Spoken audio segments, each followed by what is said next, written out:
No one is available to take your call. Please leave a message after the tone. Things are gonna get better, bro. I promise. Just don't give up, alright? I'm really worried about you. Call me back when you can, okay? Okay? Okay? Okay? Okay? I know things are really bad right now, but you're not alone, okay? You can talk to me anytime. Look, I get you're doing the whole faith thing, but I feel like you could just be doing more to figure this out. I don't know. That's just me. Call me.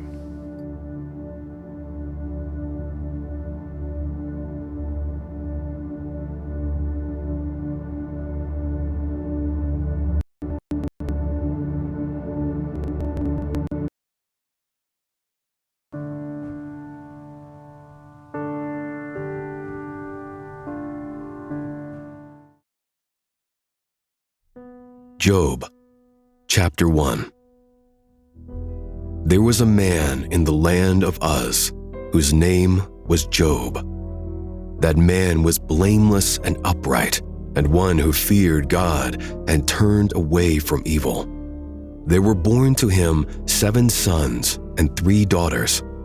His possessions also were 7,000 sheep, 3,000 camels, 500 yoke of oxen, 500 female donkeys, and a very great household, so that this man was the greatest of all the children of the East.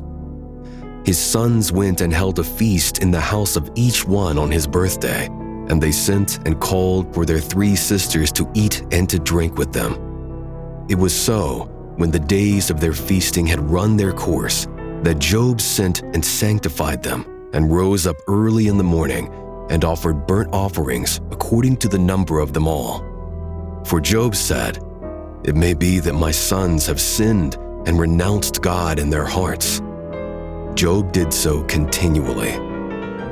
Now on the day when God's sons came to present themselves before Yahweh, Satan also came among them. Yahweh said to Satan, "Where have you come from?" Then Satan answered Yahweh and said, "From going back and forth in the earth, and from walking up and down in it." Yahweh said to Satan, "Have you considered my servant Job? For there is no one like him in the earth, a blameless and upright man, one who fears God and turns away from evil." Then Satan answered Yahweh and said, "Does Job fear God for nothing? Haven't you made a hedge around him and around his house and around all that he has on every side? You have blessed the work of his hands, and his substance is increased in the land. But stretch out your hand now and touch all that he has, and he will renounce you to your face." Yahweh said to Satan, "Behold, all that he has is in your power. Only on himself don't stretch out your hand."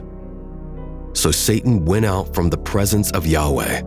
It fell on a day when his sons and his daughters were eating and drinking wine in their oldest brother's house, that a messenger came to Job and said, "The oxen were plowing and the donkeys feeding beside them, and the Sabaeans attacked and took them away. Yes, they have killed the servants with the edge of the sword, and I alone have escaped to tell you." While he was still speaking, another also came and said, "The fire of God has fallen from the sky and has burned up the sheep and the servants and consumed them, and I alone have escaped to tell you." While he was still speaking, another also came and said, "The Chaldeans made 3 bands and swept down on the camels and have taken them away, yes, and killed the servants with the edge of the sword, and I alone have escaped to tell you."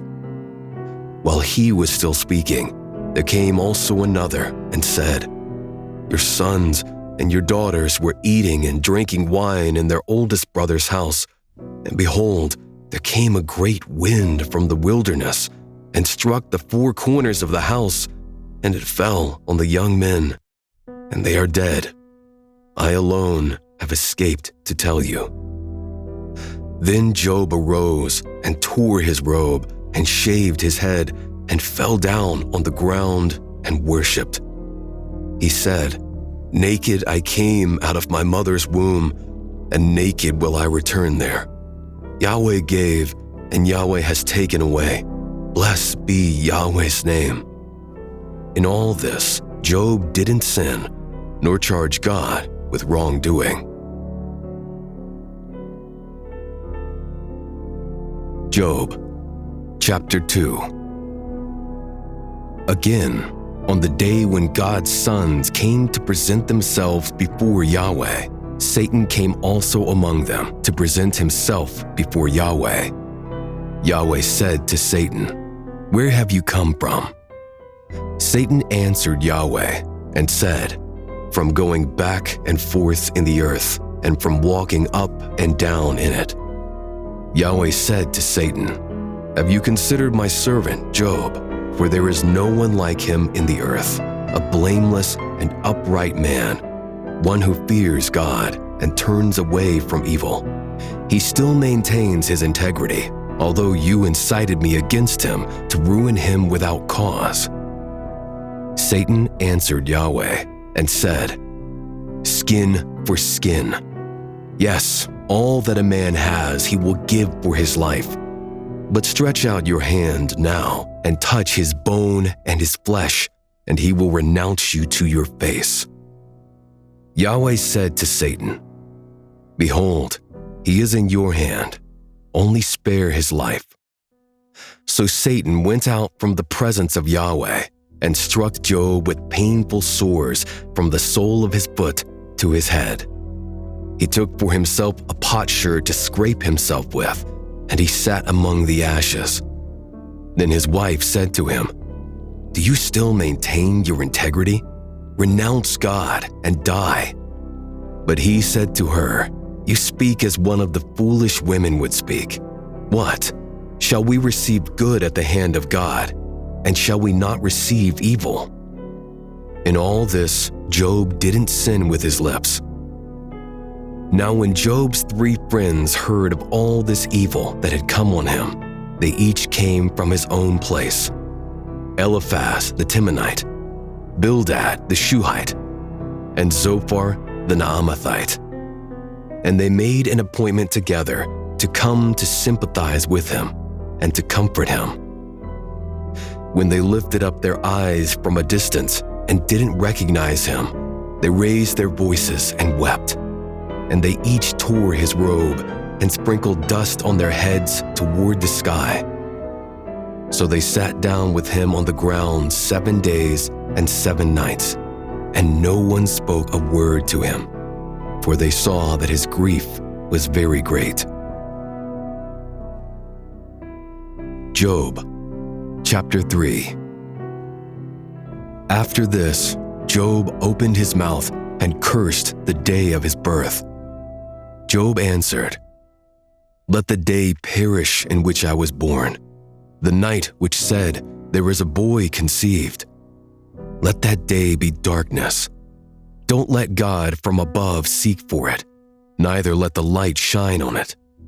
Let darkness and the shadow of death claim it for their own.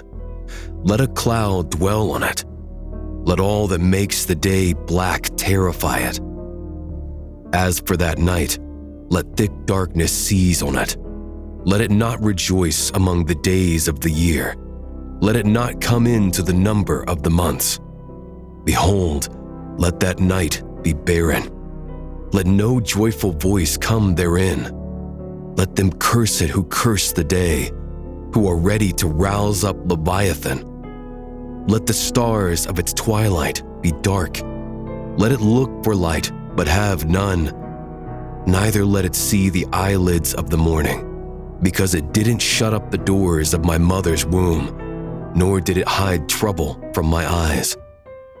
Why didn't I die from the womb? Why didn't I give up the spirit when my mother bore me? Why did the knees receive me, or why the breast that I should nurse?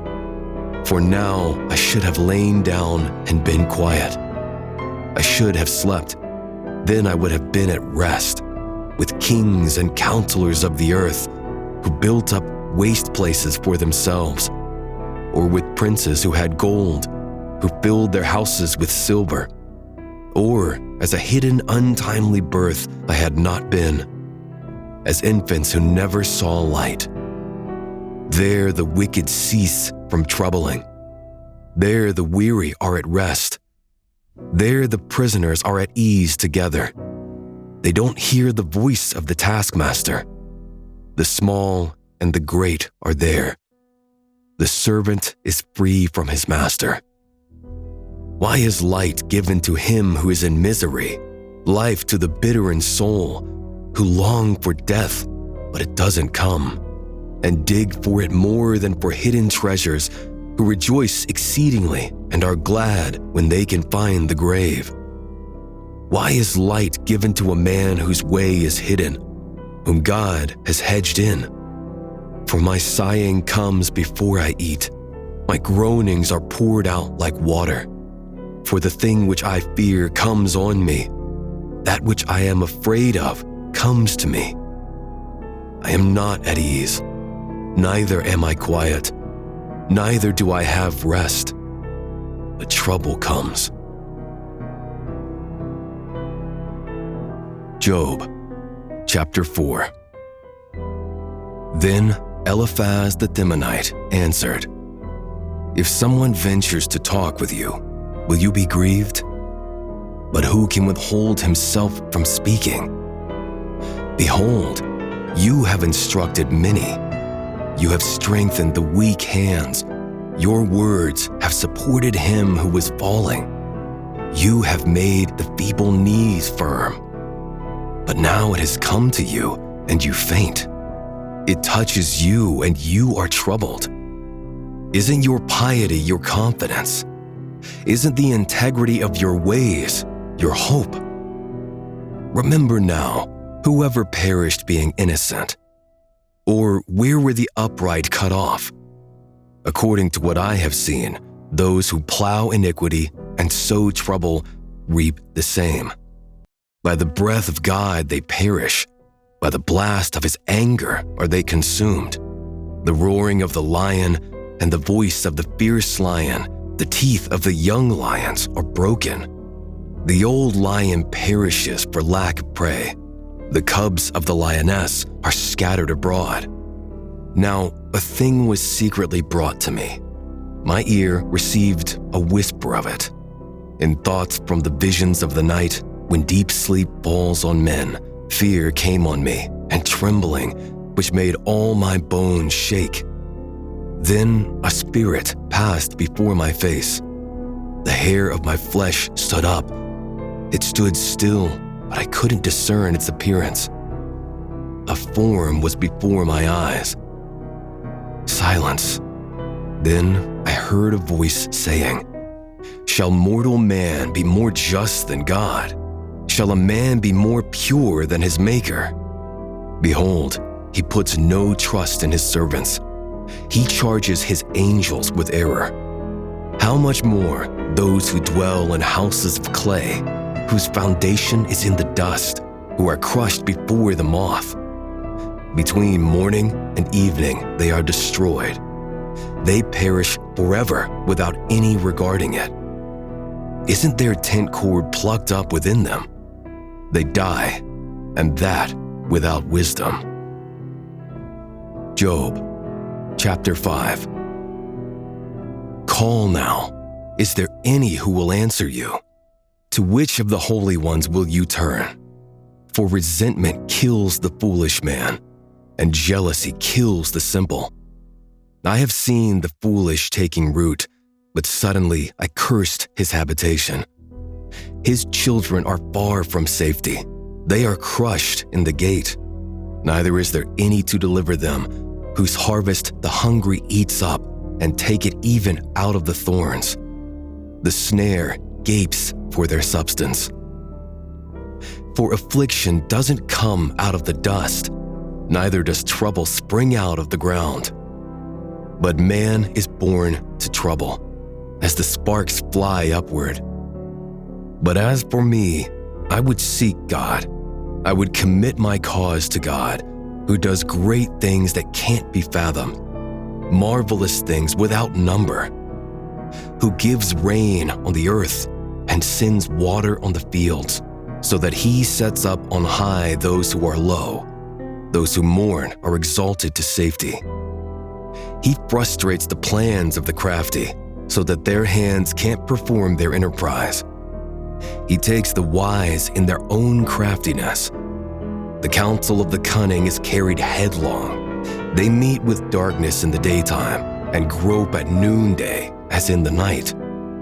But he saves from the sword of their mouth even the needy from the hand of the mighty. So the poor has hope, and injustice shuts her mouth. Behold, happy is the man whom God corrects. Therefore do not despise the chastening of the Almighty, for he wounds and binds up.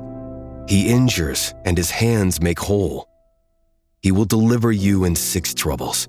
Yes, in 7 no evil will touch you. In famine he will redeem you from death, in war from the power of the sword. You will be hidden from the scourge of the tongue, neither will you be afraid of destruction when it comes. You will laugh at destruction and famine, neither will you be afraid of the animals of the earth. For you will be allied with the stones of the field. The animals of the field will be at peace with you. You will know that your tent is in peace. You will visit your fold and will miss nothing.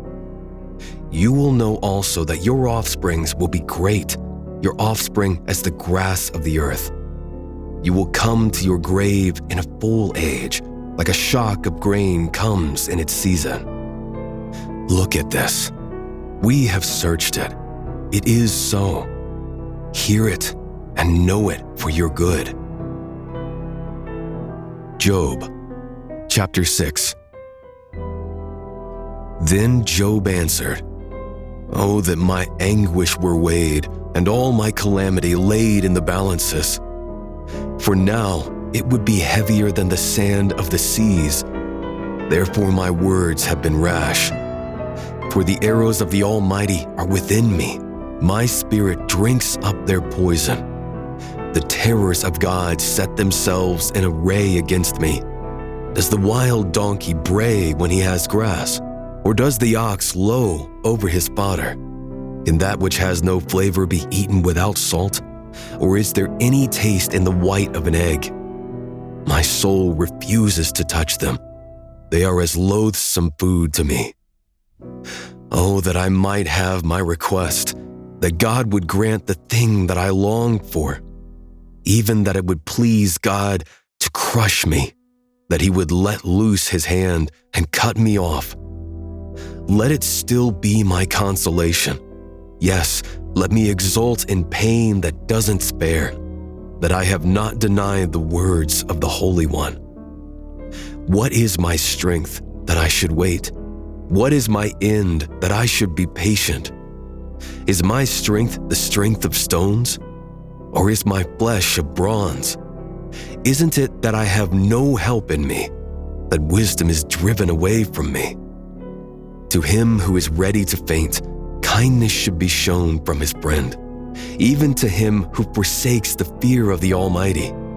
My brothers have dealt deceitfully as a brook, as the channel of brooks that pass away, which are black by reason of the ice in which the snow hides itself. In the dry season, they vanish. When it is hot, they are consumed out of their place. The caravans that travel beside them turn away.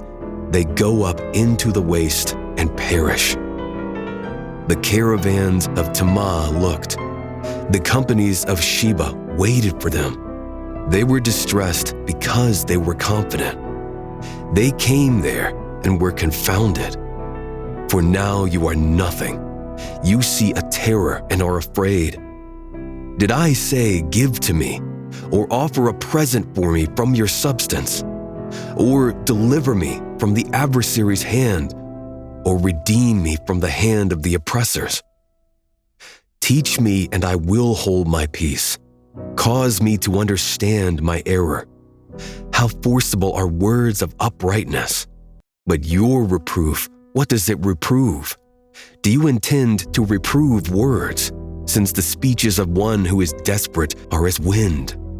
Yes, you would even cast lots for the fatherless and make merchandise of your friend. Now therefore be pleased to look at me, for surely I will not lie to your face.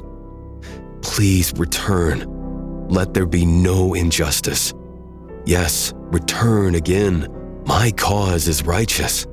Is there injustice on my tongue? Can't my taste discern mischievous things? Job, chapter 7. Isn't a man forced to labor on earth? Aren't his days like the days of a hired hand?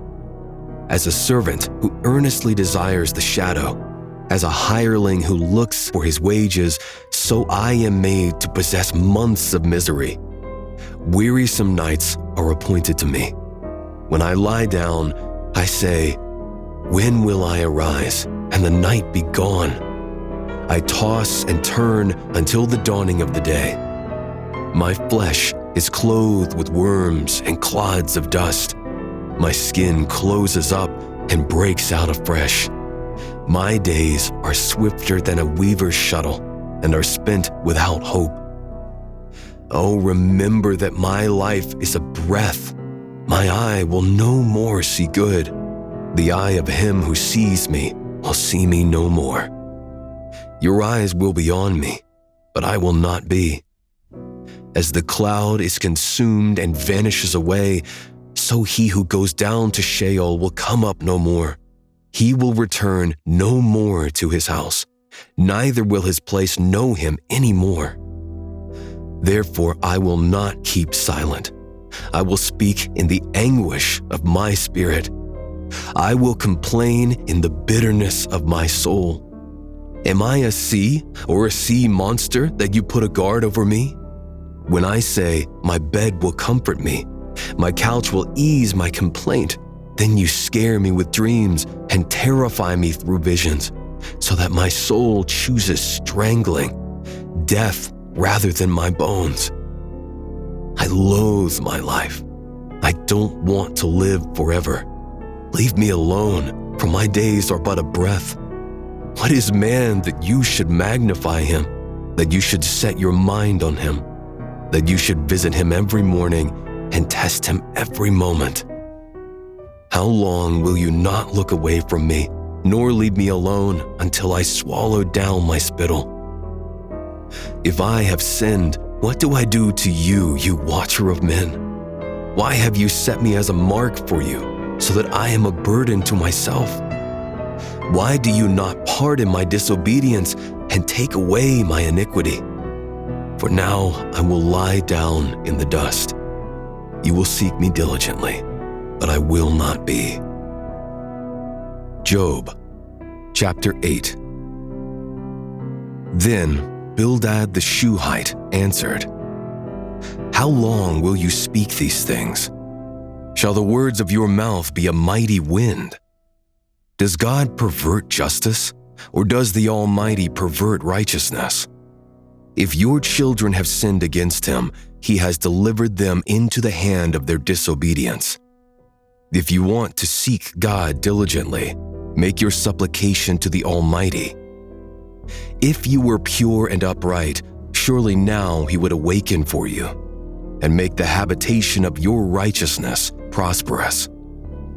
Though your beginning was small, yet your latter end would greatly increase. Please inquire of past generations. Find out about the learning of their fathers. For we are but of yesterday and know nothing, because our days on earth are a shadow. Shall they not teach you, tell you, and utter words out of their heart?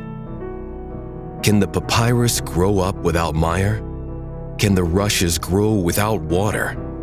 While it is yet in its greenness, not cut down, it withers before any other reed. So are the paths of all those who forget God. The hope of the godless man will perish, whose confidence will break apart, whose trust is a spider's web. He will lean on his house, but it will not stand. He will cling to it, but it will not endure. He is green before the sun. His shoots go out along his garden. His roots are wrapped around the rock pile. He sees the place of stones.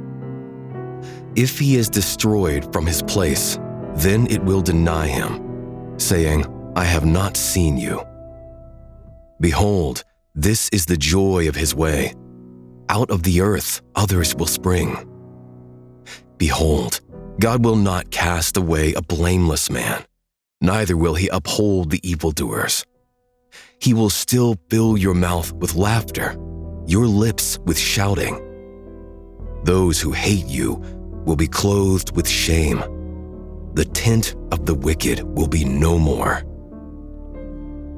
Job, chapter 9. Then Job answered, Truly, I know that it is so, but how can man be just with God? If he is pleased to contend with him, he can't answer him one time in 1,000. God is wise in heart and mighty in strength. Who has hardened himself against him and prospered? He removes the mountains and they don't know it. When he overturns them in his anger, he shakes the earth out of its place. Its pillars tremble. He commands the sun and it doesn't rise, and seals up the stars. He alone stretches out the heavens and treads on the waves of the sea. He makes the Bear, Orion, and the Pleiades, and the rooms of the south. He does great things past finding out. Yes, marvelous things without number. Behold, he goes by me and I don't see him. He passes on also, but I don't perceive him. Behold, he snatches away. Who can hinder him? Who will ask him, What are you doing? God will not withdraw his anger. The helpers of Rahab stoop under him. How much less will I answer him and choose my words to argue with him? Though I were righteous, yet I wouldn't answer him. I would make supplication to my judge. If I had called and he had answered me, yet I wouldn't believe that he listened to my voice. For he breaks me with a storm and multiplies my wounds without cause. He will not allow me to catch my breath, but fills me with bitterness. If it is a matter of strength, behold, he is mighty. If of justice, who, says he, will summon me? Though I am righteous, my own mouth will condemn me.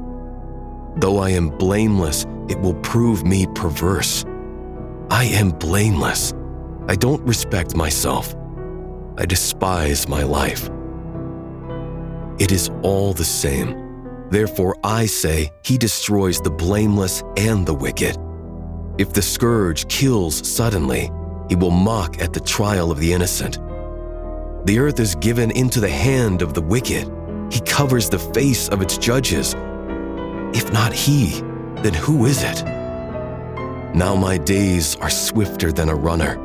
They flee away. They see no good. They have passed away as the swift ships, as the eagle that swoops on the prey. If I say, I will forget my complaint, I will put off my sad face and cheer up, I am afraid of all my sorrows. I know that you will not hold me innocent. I will be condemned. Why then do I labor in vain? If I wash myself with snow and cleanse my hands with lye, yet you will plunge me into the ditch. My own clothes will abhor me. For he is not a man as I am, that I should answer him, that we should come together in judgment. There is no umpire between us that might lay his hand on us both. Let him take his rod away from me. Let his terror not make me afraid. Then I would speak and not fear him, for I am not so in myself. Job, chapter 10. My soul is weary of my life. I will give free course to my complaint. I will speak in the bitterness of my soul. I will tell God, do not condemn me. Show me why you contend with me. Is it good to you that you should oppress, that you should despise the work of your hands and smile on the counsel of the wicked? Do you have eyes of flesh, or do you see as man sees? Are your days as the days of mortals, or your years as man's years, that you inquire after my iniquity and search after my sin? Although you know that I am not wicked, there is no one who can deliver me out of your hand. Your hands have framed me and fashioned me altogether, yet you destroy me. Remember, I beg you, that you have fashioned me as clay. Will you bring me into dust again? Haven't you poured me out like milk and curdled me like cheese? You have clothed me with skin and flesh and knit me together with bones and sinews. You have granted me life and loving kindness. Your visitation has preserved my spirit, yet you hid these things in your heart. I know that this is with you. If I sin, then you mark me. You will not acquit me from my iniquity. If I am wicked, woe to me. If I am righteous, I still will not lift up my head, being filled with disgrace and conscious of my affliction. If my head is held high, you hunt me like a lion. Again, you show yourself powerful to me. You renew your witnesses against me and increase your indignation on me. Changes and warfare are with me. Why, then, have you brought me out of the womb? I wish I had given up the spirit and no eye had seen me. I should have been as though I had not been. I should have been carried from the womb to the grave. Aren't my days few? Stop. Leave me alone that I may find a little comfort before I go where I will not return from, to the land of darkness and of the shadow of death, the land dark as midnight, of the shadow of death, without any order, where the light is as midnight. Job, chapter 11.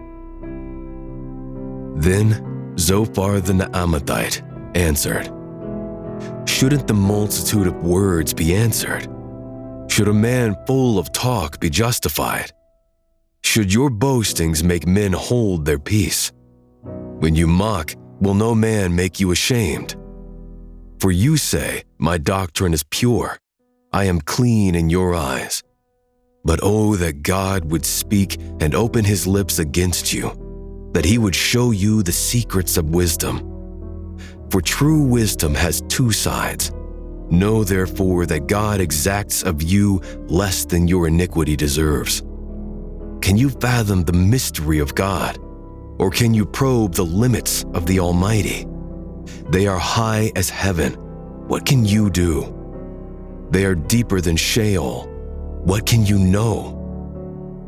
Its measure is longer than the earth and broader than the sea. If he passes by or confines or convenes a court, then who can oppose him? For he knows false men. He sees iniquity also, even though he doesn't consider it. An empty-headed man becomes wise when a man is born as a wild donkey's colt. If you set your heart aright, stretch out your hands toward him. If iniquity is in your hand, put it far away. Don't let unrighteousness dwell in your tents. Surely then you will lift up your face without spot. Yes, you will be steadfast and will not fear. For you will forget your misery. You will remember it like waters that have passed away. Life will be clearer than the noonday. Though there is darkness, it will be as the morning. You will be secure because there is hope. Yes, you will search and will take your rest in safety. Also, you will lie down, and no one will make you afraid. Yes, many will court your favor, but the eyes of the wicked will fail. They will have no way to flee. Their hope will be the giving up of the Spirit. Job, chapter 12. Then Job answered, "No doubt, but you are the people, and wisdom will die with you. But I have understanding as well as you. I am not inferior to you. Yes, who doesn't know such things as these? I am like one who is a joke to his neighbor. I, who called on God and he answered. The just, the blameless man is a joke. In the thought of him who is at ease, there is contempt for misfortune. It is ready for them whose foot slips. The tents of robbers prosper. Those who provoke God are secure, who carry their God in their hands. But ask the animals now, and they will teach you. The birds of the sky, and they will tell you. Or speak to the earth, and it will teach you. The fish of the sea will declare to you. Who doesn't know that in all these, Yahweh's hand has done this, in whose hand is the life of every living thing and the breath of all mankind? Doesn't the ear try words, even as the palate tastes its food? With aged men is wisdom, in length of days understanding. With God is wisdom and might. He has counsel and understanding. Behold, he breaks down, and it can't be built again. He imprisons a man, and there can be no release. Behold, he withholds the waters, and they dry up. Again, he sends them out, and they overturn the earth. With him is strength and wisdom. The deceived and the deceiver are his. He leads counselors away stripped. He makes judges fools. He loosens the bond of kings. He binds their waist with a belt. He leads priests away stripped and overthrows the mighty. He removes the speech of those who are trusted and takes away the understanding of the elders. He pours contempt on princes and loosens the belt of the strong. He uncovers deep things out of darkness and brings out to light the shadow of death. He increases the nations and he destroys them. He enlarges the nations and he leads them captive. He takes away understanding from the chiefs of the people of the earth and causes them to wander in a wilderness where there is no way. They grope in the dark without light. He makes them stagger like a drunken man. Job, chapter 13. Behold, my eye has seen all this. My ear has heard and understood it. What you know, I know also. I am not inferior to you. Surely I would speak to the Almighty. I desire to reason with God. But you are forgers of lies. You are all physicians of no value. Oh, that you would be completely silent. Then you would be wise. Hear now my reasoning. Listen to the pleadings of my lips. Will you speak unrighteously for God and talk deceitfully for him? Will you show partiality to him? Will you contend for God? Is it good that he should search you out? Or as one deceives a man, will you deceive him? He will surely reprove you if you secretly show partiality. Shall not his majesty make you afraid and his dread fall on you? Your memorable sayings are proverbs of ashes. Your defenses are defenses of clay. Be silent. Leave me alone that I may speak. Let come on me what will. Why should I take my flesh in my teeth and put my life in my hand? Behold, he will kill me.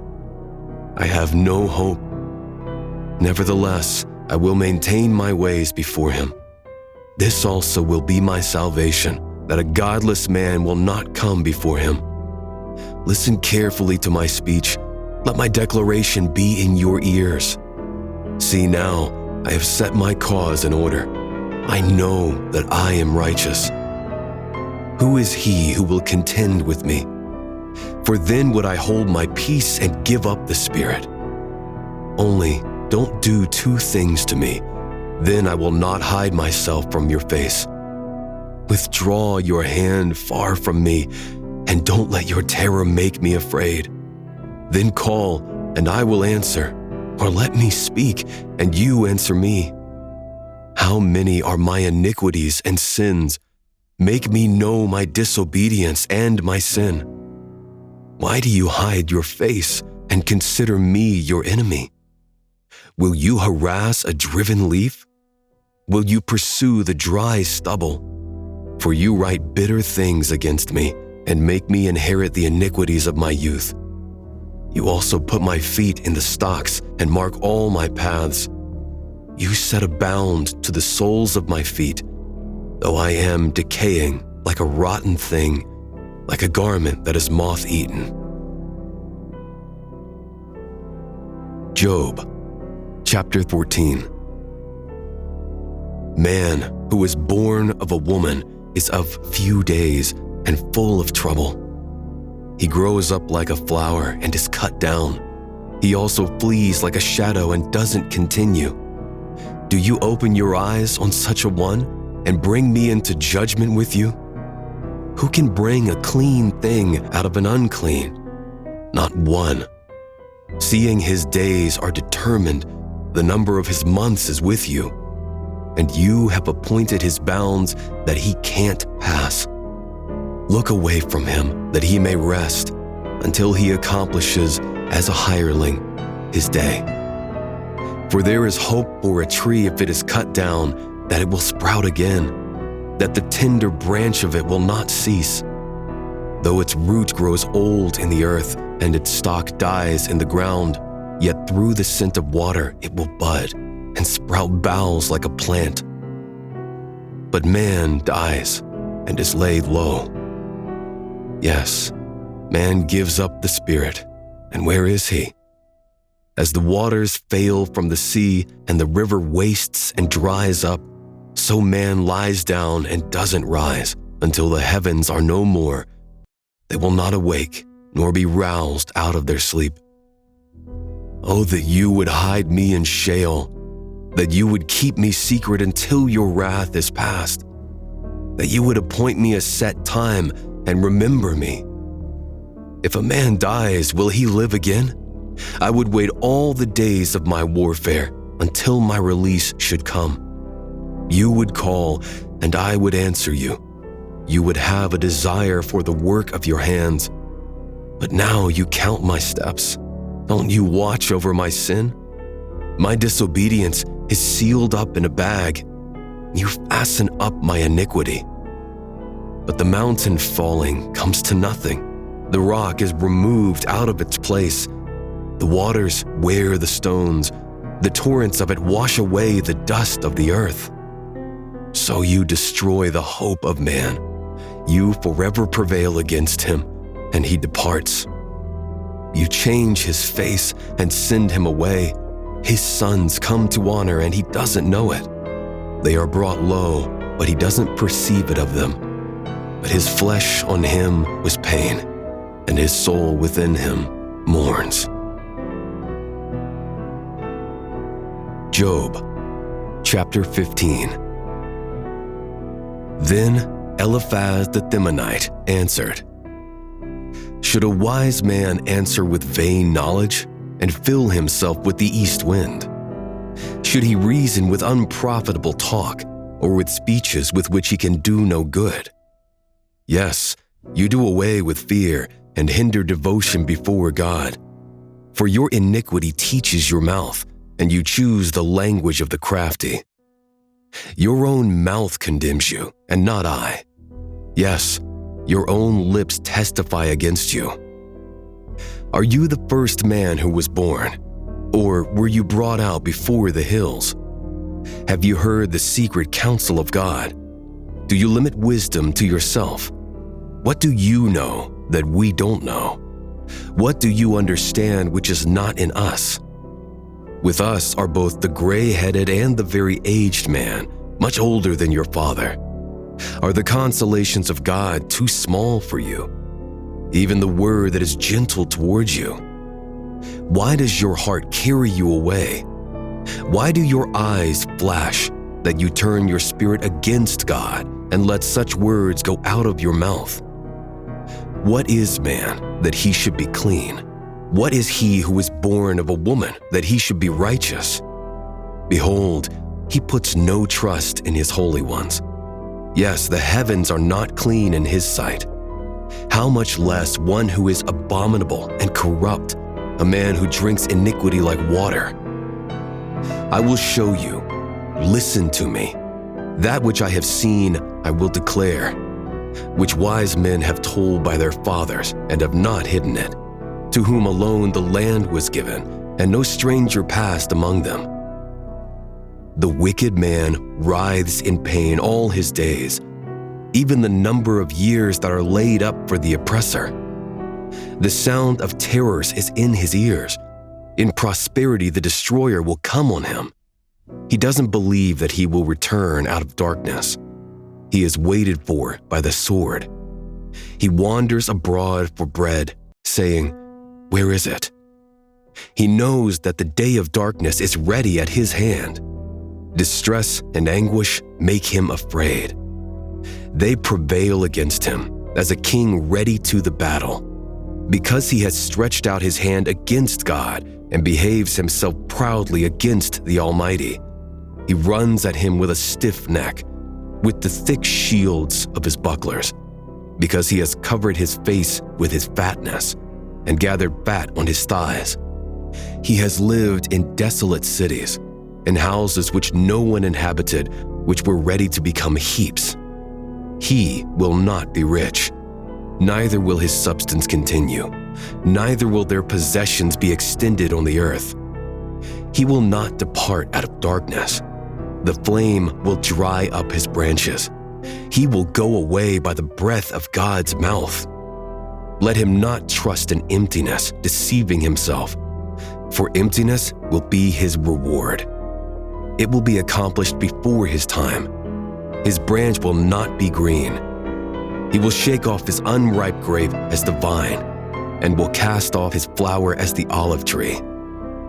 For the company of the godless will be barren, and fire will consume the tents of bribery. They conceive mischief and produce iniquity. Their heart prepares deceit. Job, chapter 16.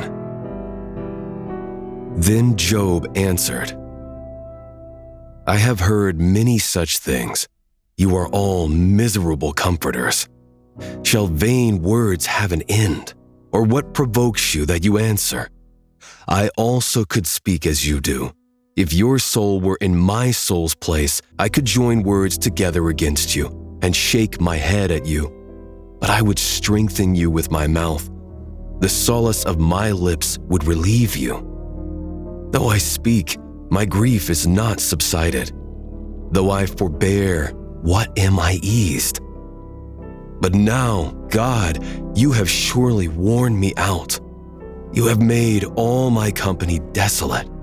You have shriveled me up. This is a witness against me. My leanness rises up against me. It testifies to my face. He has torn me in his wrath and persecuted me. He has gnashed on me with his teeth. My adversary sharpens his eyes on me. They have gaped on me with their mouth. They have struck me on the cheek reproachfully. They gather themselves against me. God delivers me to the ungodly and casts me into the hands of the wicked. I was at ease, and he broke me apart. Yes, he has taken me by the neck and dashed me to pieces. He has also set me up for his target. His archers surround me. He splits my kidneys apart and does not spare. He pours out my bile on the ground. He breaks me with breach on breach. He runs at me like a giant. I have sewed sackcloth on my skin, and have thrust my horn in the dust. My face is red with weeping. Deep darkness is on my eyelids, although there is no violence in my hands, and my prayer is pure.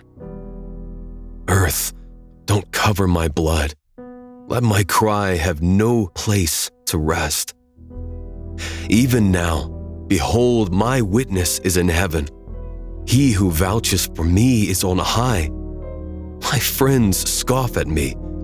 My eyes pour out tears to God, that he would maintain the right of a man with God, of a son of man with his neighbor. For when a few years have come, I will go the way of no return.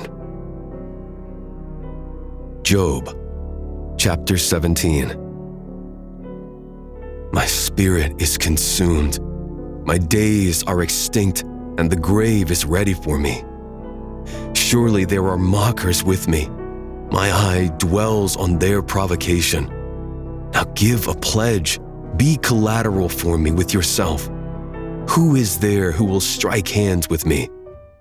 For you have hidden their heart from understanding. Therefore you will not exalt them. He who denounces his friends for plunder, even the eyes of his children will fail. But he has made me a byword of the people. They spit in my face. My eye also is dim by reason of sorrow. All my members are as a shadow. Upright men will be astonished at this. The innocent will stir himself up against the godless. Yet the righteous will hold to his way. He who has clean hands will grow stronger and stronger. But as for you all, come back. I will not find a wise man among you. My days are past. My plans are broken off, as are the thoughts of my heart. They change the night into day, saying, the light is near in the presence of darkness. If I look for Sheol as my house, if I have spread my couch in the darkness, if I have said to corruption, you are my father, to the worm, my mother and my sister, where then is my hope? As for my hope, who will see it? Shall it go down with me to the gates of Sheol, or descend together into the dust? Job, chapter 18. Then Bildad the Shuhite answered, how long will you hunt for words? Consider, and afterwards we will speak. Why are we counted as animals, which have become unclean in your sight? You who tear yourself in your anger, will the earth be forsaken for you? Or will the rock be removed out of its place? Yes, the light of the wicked will be put out. The spark of his fire won't shine. The light will be dark in his tent. His lamp above him will be put out. The steps of his strength will be shortened. His own counsel will cast him down, for he is cast into a net by his own feet, and he wanders into its mesh. A snare will take him by the heel. A trap will catch him. A noose is hidden for him in the ground, a trap for him on the path. Terrors will make him afraid on every side and will chase him at his heels. His strength will be famished. Calamity will be ready at his side. The members of his body will be devoured. The firstborn of death will devour his members. He will be rooted out of the security of his tent. He will be brought to the king of terrors. There will dwell in his tent that which is none of his. Sulfur will be scattered on his habitation. His roots will be dried up beneath. His branch will be cut off above. His memory will perish from the earth. He will have no name in the street, and he will be driven from light into darkness and chased out of the world. He will have neither son nor grandson among his people, nor any remaining where he lived. Those who come after will be astonished at his day, as those who went before were frightened. Surely such are the dwellings of the unrighteous. This is the place of him who doesn't know God.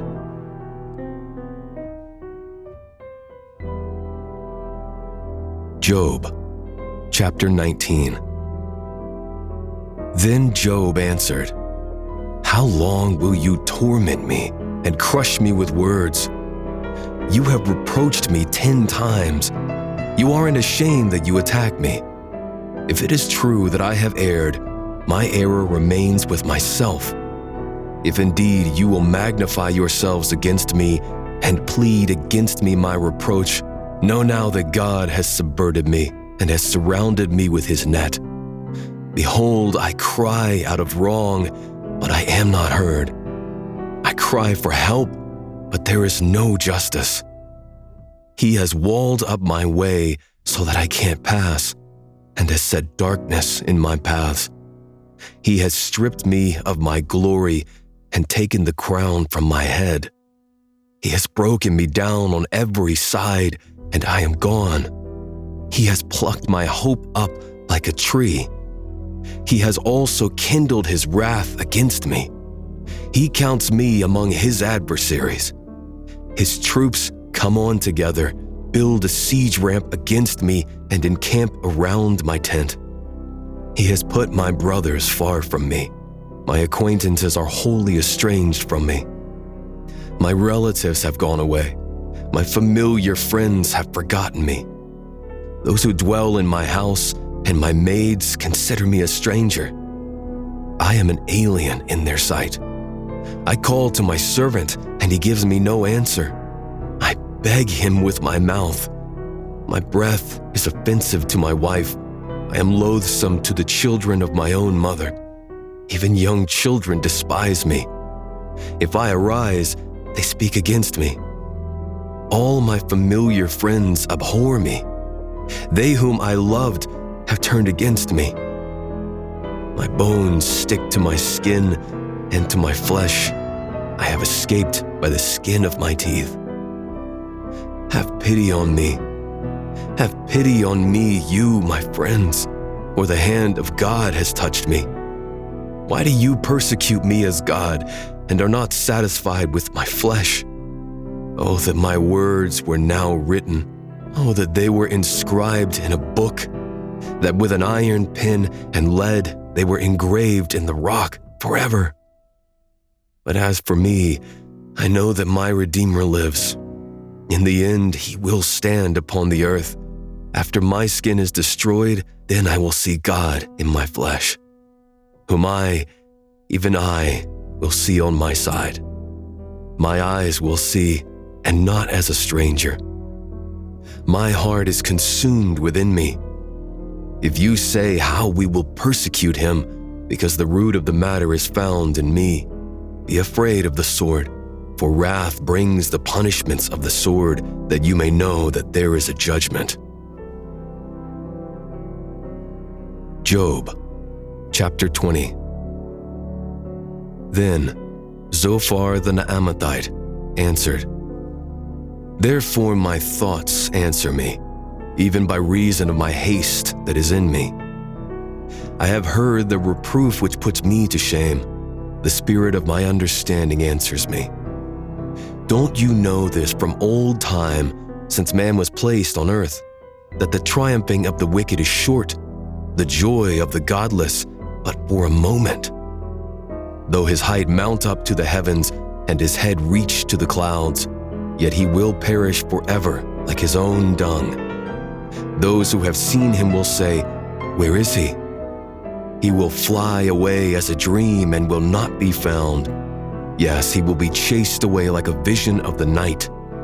The eye which saw him will see him no more, neither will his place see him any more. His children will seek the favor of the poor. His hands will give back his wealth. His bones are full of his youth, but youth will lie down with him in the dust. Though wickedness is sweet in his mouth, though he hide it under his tongue, though he spare it and will not let it go, but keep it still within his mouth, yet his food in his bowels is turned. It is cobra venom within him. He has swallowed down riches, and he will vomit them up again. God will cast them out of his belly. He will suck cobra venom. The viper's tongue will kill him. He will not look at the rivers, the flowing streams of honey and butter. He will restore that for which he labored and will not swallow it down. He will not rejoice according to the substance that he has gotten. For he has oppressed and forsaken the poor. He has violently taken away a house, and he will not build it up. Because he knew no quietness within him, he will not save anything of that in which he delights. There was nothing left that he didn't devour. Therefore his prosperity will not endure. In the fullness of his sufficiency, distress will overtake him. The hand of everyone who is in misery will come on him. When he is about to fill his belly, God will cast the fierceness of his wrath on him. It will rain on him while he is eating. He will flee from the iron weapon. The bronze arrow will strike him through. He draws it out, and it comes out of his body. Yes, the glittering point comes out of his liver. Terrors are on him. A darkness is laid up for his treasures. An unfanned fire will devour him. It will consume that which is left in his tent. The heavens will reveal his iniquity. The earth will rise up against him. The increase of his house will depart. They will rush away in the day of his wrath. This is the portion of a wicked man from God, the heritage appointed to him by God.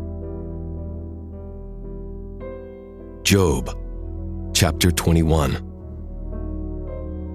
Then Job answered, "Listen diligently to my speech. Let this be your consolation. Allow me, and I also will speak. After I have spoken, mock on. As for me, is my complaint to man? Why shouldn't I be impatient? Look at me and be astonished. Lay your hand on your mouth. When I remember, I am troubled. Horror takes hold of my flesh. Why do the wicked live, become old, yes, and grow mighty in power? Their child is established with them in their sight, their offspring before their eyes. Their houses are safe from fear, neither is the rod of God upon them. Their bulls breed without fail. Their cows calve and don't miscarry. They send out their little ones like a flock. Their children dance. They sing to the tambourine and harp and rejoice at the sound of the pipe. They spend their days in prosperity. In an instant, they go down to Sheol. They tell God, "Depart from us, for we don't want to know about your ways." What is the Almighty that we should serve him? What profit should we have if we pray to him? Behold, their prosperity is not in their hand. The counsel of the wicked is far from me. How often is it that the lamp of the wicked is put out, that their calamity comes on them, that God distributes sorrows in his anger? How often is it that they are as stubble before the wind, as chaff that the storm carries away? You say, God lays up his iniquity for his children. Let him recompense it to himself, that he may know it. Let his own eyes see his destruction. Let him drink of the wrath of the Almighty. For what does he care for his house after him, when the number of his months is cut off? Shall any teach God knowledge, since he judges those who are high? One dies in his full strength, being wholly at ease and quiet. His pails are full of milk. The marrow of his bones is moistened. Another dies in bitterness of soul and never tastes of good. They lie down alike in the dust. The worm covers them. Behold, I know your thoughts, the plans with which you would wrong me. For you say, where is the house of the prince? Where is the tent in which the wicked live? Haven't you asked wayfaring men? Don't you know their evidences, that the evil man is reserved to the day of calamity, that they are led out to the day of wrath? Who will declare his way to his face? Who will repay him what he has done? Yet he will be borne to the grave. Men will keep watch over the tomb. The clods of the valley will be sweet to him. All men will draw after him as there were innumerable before him. So how can you comfort me with nonsense? Because in your answers there remains only falsehood. Job, chapter 22. Then Eliphaz the Temanite answered, "Can a man be profitable to God? Surely he who is wise is profitable to himself. Is it any pleasure to the Almighty that you are righteous? Or does it benefit him that you make your ways perfect? Is it for your piety that he reproves you, that he enters with you into judgment? Isn't your wickedness great? Neither is there any end to your iniquities, for you have taken pledges from your brother for nothing and stripped the naked of their clothing. You haven't given water to the weary to drink, and you have withheld bread from the hungry. But as for the mighty man, he had the earth. The honorable man, he lived in it. You have sent widows away empty, and the arms of the fatherless have been broken. Therefore snares are around you. Sudden fear troubles you, or darkness, so that you cannot see, and floods of waters cover you. Isn't God in the heights of heaven? See the heights of the stars, how high they are. You say, what does God know? Can he judge through the thick darkness? Thick clouds are a covering to him so that he doesn't see. He walks on the vault of the sky. Will you keep the old way, which wicked men have trodden, who were snatched away before their time, whose foundation was poured out as a stream, who said to God, "Depart from us"? And what can the Almighty do for us? Yet he filled their houses with good things, but the counsel of the wicked is far from me. The righteous see it and are glad. The innocent ridicule them, saying, "Surely those who rose up against us are cut off." The fire has consumed their remnant. Acquaint yourself with him now and be at peace. By it, good will come to you. Please receive instruction from his mouth and lay up his words in your heart. If you return to the Almighty, you will be built up. If you put away unrighteousness far from your tents, lay your treasure in the dust, the gold of Ophir among the stones of the brooks. The Almighty will be your treasure and precious silver to you. For then you will delight yourself in the Almighty and will lift up your face to God. You will make your prayer to him, and he will hear you. You will pay your vows. You will also decree a thing, and it will be established to you. Light will shine on your ways. When they cast down, you will say, "Be lifted up." He will save the humble person. He will even deliver him who is not innocent. Yes, he will be delivered through the cleanness of your hands.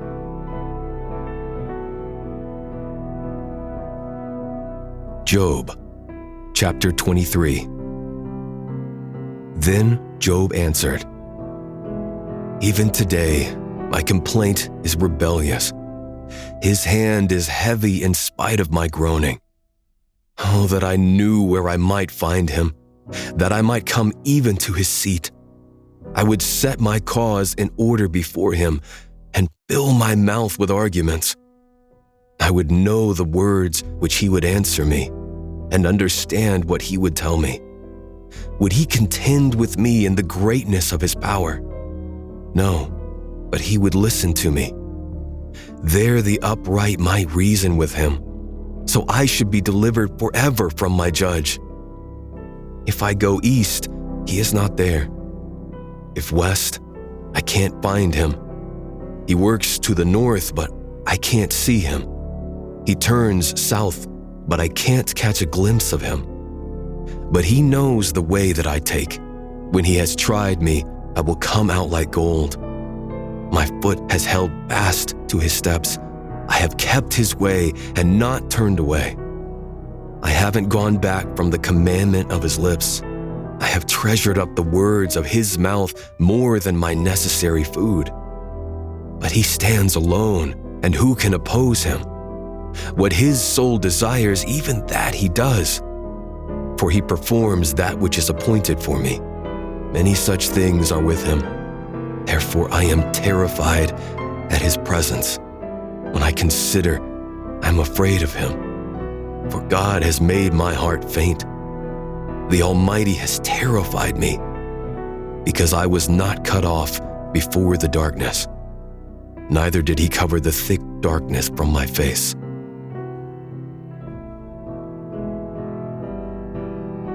Job, chapter 24. Why aren't times laid up by the Almighty? Why don't those who know him see his days? There are people who remove the landmarks. They violently take away flocks and feed them. They drive the donkey of the fatherless, and they take the widow's ox for a pledge. They turn the needy out of the way. The poor of the earth all hide themselves. Behold, as wild donkeys in the desert, they go out to their work, seeking diligently for food. The wilderness yields them bread for their children. They cut their food in the field. They glean the vineyard of the wicked. They lie all night naked, without clothing, and have no covering in the cold. They are wet with the showers of the mountains and embrace the rock for lack of a shelter. There are those who pluck the fatherless from the breast and take a pledge of the poor, so that they go around naked without clothing. Being hungry, they carry the sheaves. They make oil within the walls of these men. They tread wine presses and suffer thirst.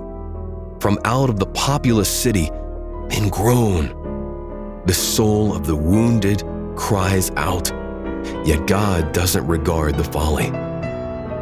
These are of those who rebel against the light. They don't know its ways, nor stay in its paths. The murderer rises with the light. He kills the poor and needy. In the night, he is like a thief. The eye also of the adulterer waits for the twilight, saying, "No eye will see me." He disguises his face. In the dark, they dig through houses. They shut themselves up in the daytime. They don't know the light. For the morning is to all of them like thick darkness, for they know the terrors of the thick darkness. They are foam on the surface of the waters. Their portion is cursed in the earth. They don't turn into the way of the vineyards. Drought and heat consume the snow waters, so does Sheol those who have sinned. The womb will forget him. The worm will feed sweetly on him. He will be no more remembered. Unrighteousness will be broken as a tree.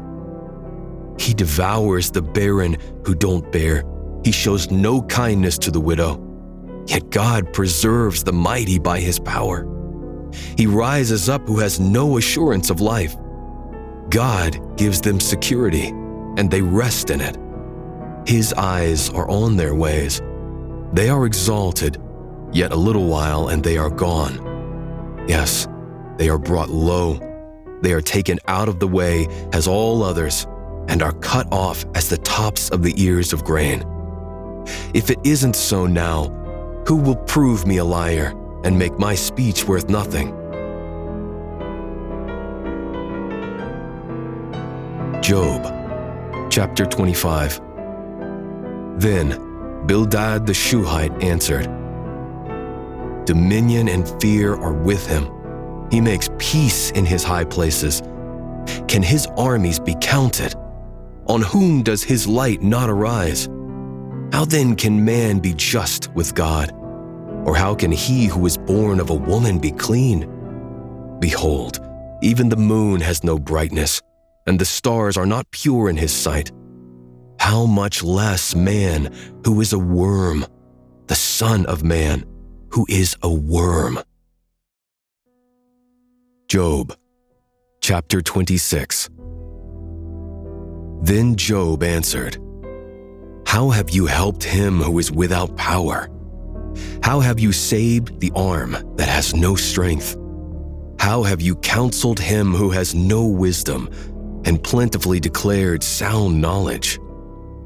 To whom have you uttered words? Whose spirit came out of you? The departed spirits tremble, those beneath the waters and all that live in them. Sheol is naked before God, and Abaddon has no covering.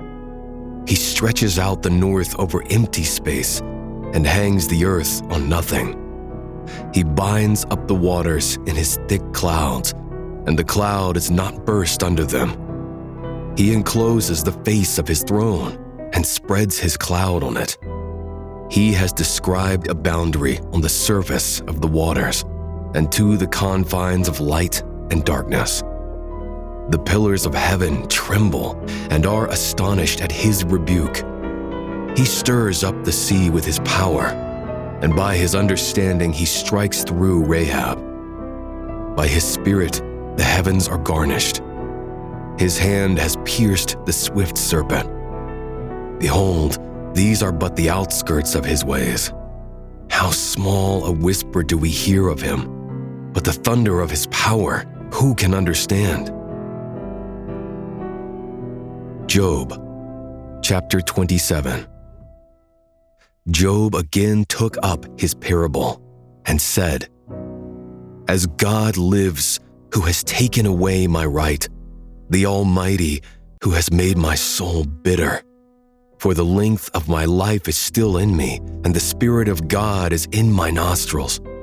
Surely my lips will not speak unrighteousness, neither will my tongue utter deceit. Far be it from me that I should justify you. Until I die, I will not put away my integrity from me. I hold fast to my righteousness and will not let it go. My heart will not reproach me so long as I live. Let my enemy be as the wicked. Let him who rises up against me be as the unrighteous.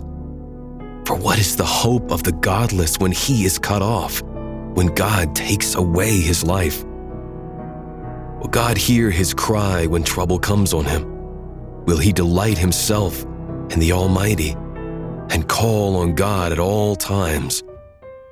I will teach you about the hand of God. I will not conceal that which is with the Almighty. Behold, all of you have seen it yourselves. Why then have you become altogether vain? This is the portion of a wicked man with God, the heritage of oppressors, which they receive from the Almighty. If his children are multiplied, it is for the sword. His offspring will not be satisfied with bread. Those who remain of him will be buried in death. His widows will make no lamentation. Though he heap up silver as the dust and prepare clothing as the clay, he may prepare it, but the just will put it on, and the innocent will divide the silver. He builds his house as the moth, as a booth which the watchman makes. He lies down rich, but he will not do so again. He opens his eyes, and he is not. Terrors overtake him like waters. A storm seals him away in the night. The east wind carries him away, and he departs. It sweeps him out of his place, for it hurls at him and does not spare, as he flees away from his hand. Men will clap their hands at him and will hiss him out of his place.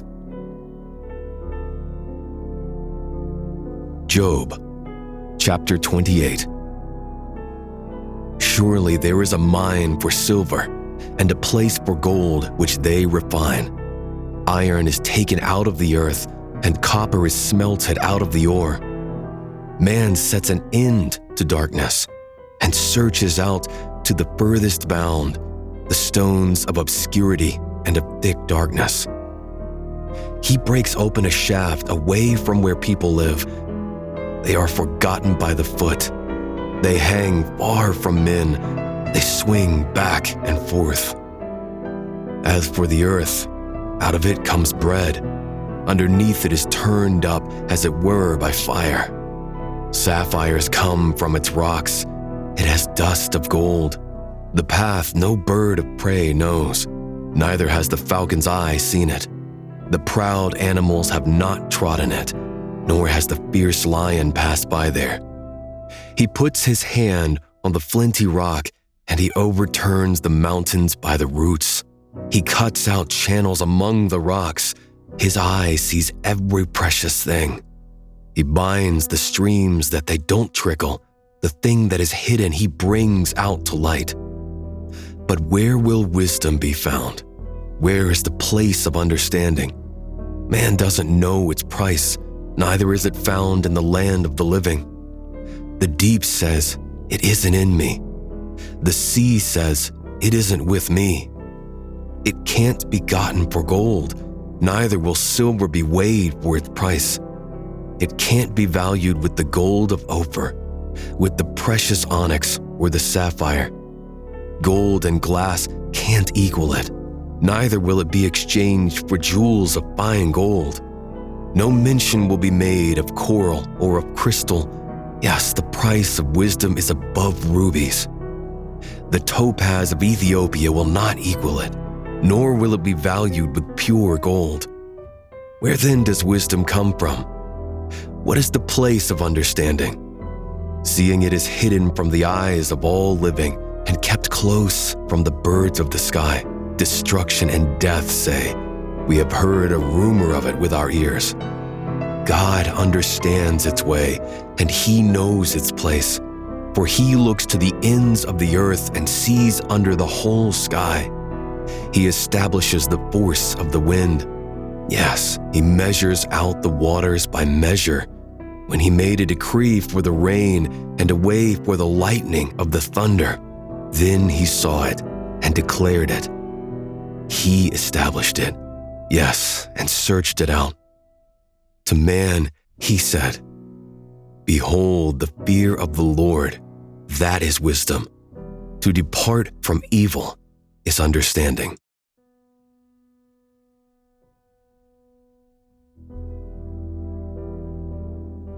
Job, chapter 29.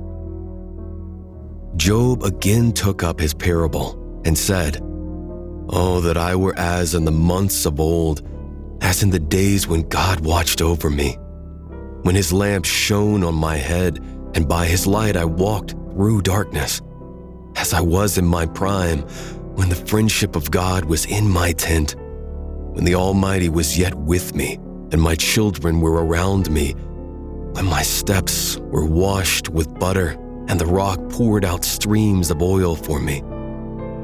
When I went out to the city gate, when I prepared my seat in the street, the young men saw me and hid themselves. The aged rose up and stood. The princes refrained from talking and laid their hand on their mouth. The voice of the nobles was hushed, and their tongues stuck to the roof of their mouth. For when the ear heard me, then it blessed me, and when the eye saw me, it commended me. Because I delivered the poor who cried, and the fatherless also who had no one to help him. The blessing of him who was ready to perish came on me, and I caused the widow's heart to sing for joy. I put on righteousness, and it clothed me. My justice was as a robe and a diadem. I was eyes to the blind and feet to the lame. I was a father to the needy. I researched the cause of him who I didn't know. I broke the jaws of the unrighteous and plucked the prey out of his teeth. Then I said, I will die in my own house. I will count my days as the sand. My root is spread out to the waters. The dew lies all night on my branch. My glory is fresh in me. My bow is renewed in my hand. Men listened to me, waited, and kept silence for my counsel. After my words, they didn't speak again. My speech fell on them. They waited for me as for the rain. Their mouths drank as with the spring rain. I smiled on them when they had no confidence. They didn't reject the light of my face. I chose out their way and sat as chief. I lived as a king in the army, as one who comforts the mourners.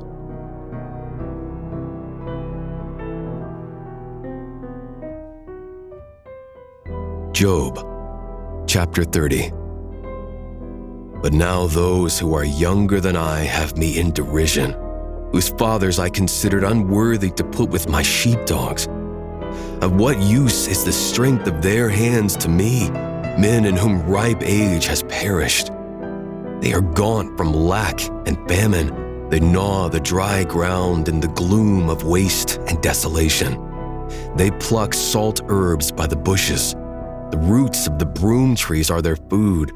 They are driven out from among men. They cry after them as after a thief, so that they dwell in frightful valleys and in holes of the earth and of the rocks. They bray among the bushes. They are gathered together under the nettles.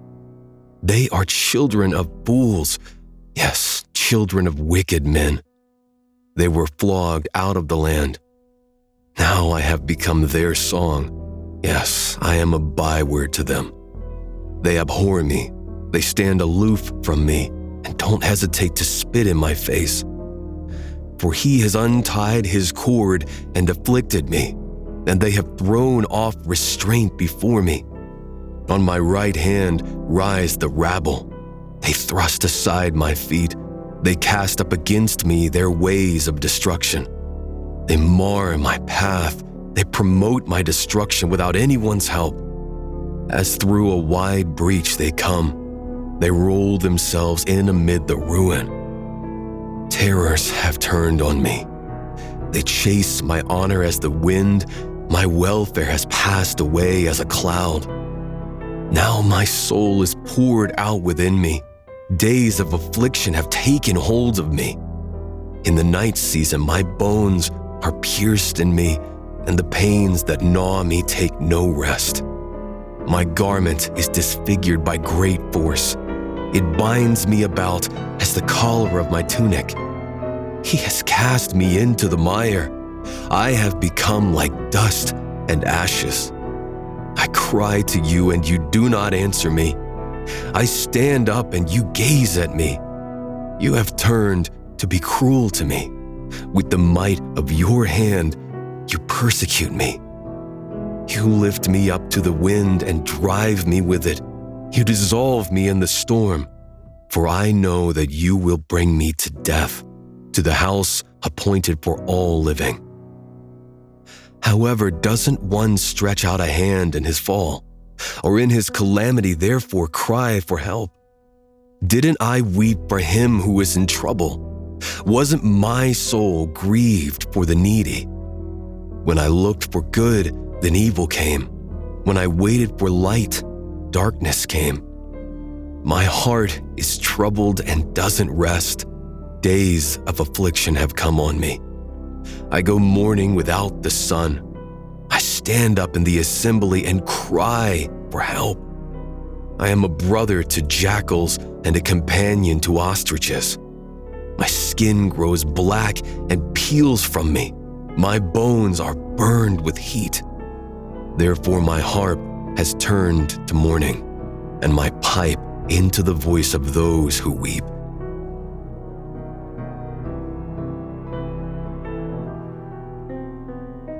Job, chapter 31. I made a covenant with my eyes. How then should I look lustfully at a young woman? For what is the portion from God above, and the heritage from the Almighty on high? Is it not calamity to the unrighteous and disaster to the workers of iniquity? Doesn't he see my ways and count all my steps? If I have walked with falsehood, and my foot has hurried to deceit, let me be weighed in an even balance, that God may know my integrity. If my step has turned out of the way, if my heart walked after my eyes, if any defilement has stuck to my hands, then let me sow and let another eat. Yes, let the produce of my field be rooted out. If my heart has been enticed to a woman, and I have laid wait at my neighbor's door, then let my wife grind for another and let others sleep with her. For that would be a heinous crime. Yes, it would be an iniquity to be punished by the judges, for it is a fire that consumes to destruction and would root out all my increase. If I have despised the cause of my male servant or of my female servant when they contended with me, what then will I do when God rises up? When he visits, what will I answer him? Didn't he who made me in the womb make him? Didn't one fashion us in the womb? If I have withheld the poor from their desire, or have caused the eyes of the widow to fail, or have eaten my morsel alone, and the fatherless has not eaten of it. No, from my youth he grew up with me as with a father. I have guided her from my mother's womb.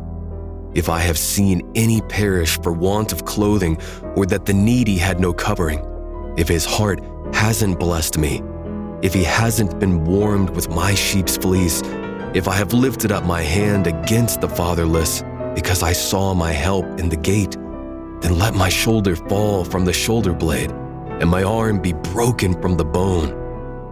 For calamity from God is a terror to me.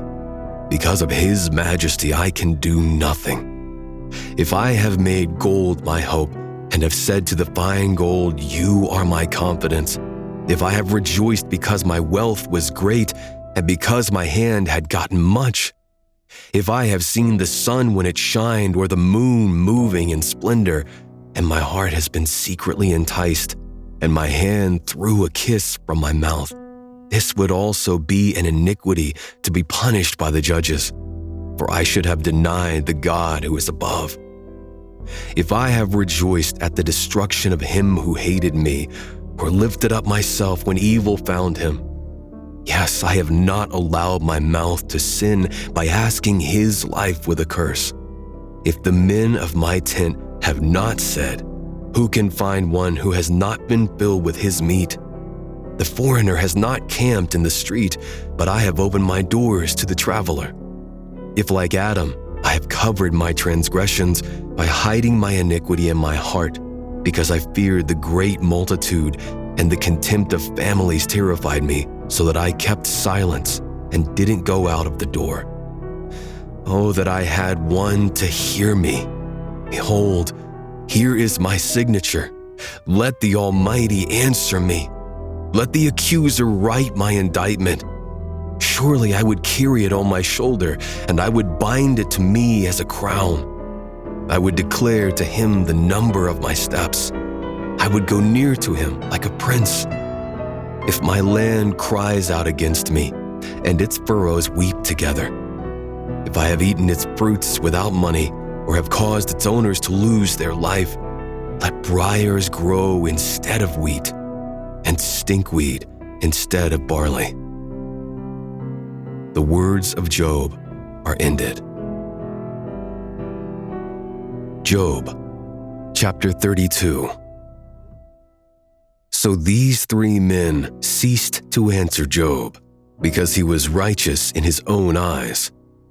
Then the wrath of Elihu, the son of Barachel, the Buzite, of the family of Ram, was kindled against Job. His wrath was kindled because he justified himself rather than God. Also, his wrath was kindled against his three friends because they had found no answer, and yet had condemned Job. Now Elihu had waited to speak to Job because they were elder than he. When Elihu saw that there was no answer in the mouth of these three men, his wrath was kindled. Elihu, the son of Barachel the Buzite, answered, I am young, and you are very old. Therefore I held back and didn't dare show you my opinion. I said, days should speak and multitudes of years should teach wisdom. But there is a spirit in man, and the Spirit of the Almighty gives them understanding. It is not the great who are wise, nor the aged who understand justice. Therefore I said, listen to me, I also will show my opinion.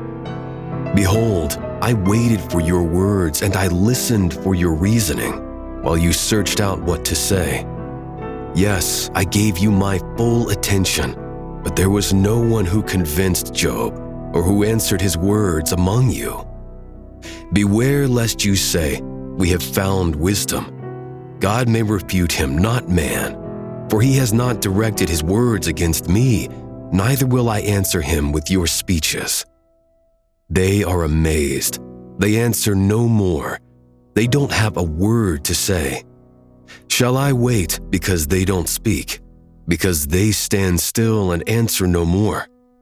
I also will answer my part, and I also will show my opinion. For I am full of words. The spirit within me constrains me. Behold, my breast is as wine which has no vent. Like new wineskins, it is ready to burst. I will speak that it may be refreshed. I will open my lips and answer. Please don't let me respect any man's person, neither will I give flattering titles to any man, for I don't know how to give flattering titles, or else my Maker would soon take me away. Job, chapter 33. However, Job, please hear my speech and listen to all my words. See now, I have opened my mouth. My tongue has spoken in my mouth.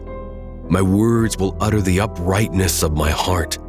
That which my lips know, they will speak sincerely. The Spirit of God has made me, and the breath of the Almighty gives me life. If you can, answer me. Set your words in order before me and stand up. Behold, I am toward God, even as you are. I am also formed out of the clay. Behold, my terror will not make you afraid, neither will my pressure be heavy on you.